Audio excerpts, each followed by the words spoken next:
Pinaghahanap pa rin ang driver ng bus na nakasagasa at nakapatay sa isang binatilyo habang tumatawid sa EDSA busway sa Quezon City. Saksi, si James Agustin. Babae, lalaki. Wala ng buhay ng madatna ng mga otoridad ang isang binatilyo sa EDSA busway sa bahagi ng Muñoz Caingin Station sa Quezon City bago maghating gabi. Ang binatilyo kasi, nasagasaan ng bus habang tumatawid. Kwento ng kanyang mga kaibigan, magkakasunod silang tumawid nang mangyari ang disgrasya. Kuha po sana kami ng kahoy panggatong. Hindi pa kami nakakuha, bigla na siya na ng bus. Sabay uminto yung bus, tumingin lang yung conductor.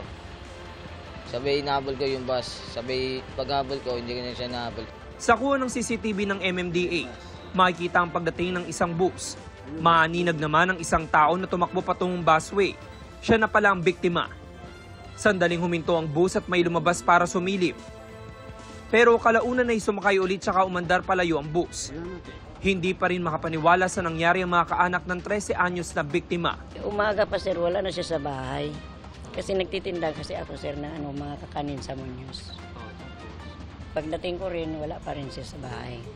Dagdag pasakit pa sa kanila ang di pa rin malaman kung sino ang driver ng bus na tumakas matapos makasagasa.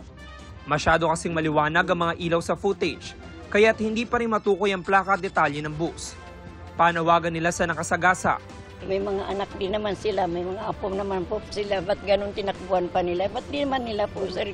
Kahit naman lang dinampot lang naman nila yung bata. Sana lumitaw naman po siya. Nagpakita naman po siya. Patuloy ang investigasyon. Apela ng mga otoridad sa publiko ipagbigay alam sa DOTR o PNP ang anumang impormasyon makatutulong para matukoy ang nakasagasang bus driver.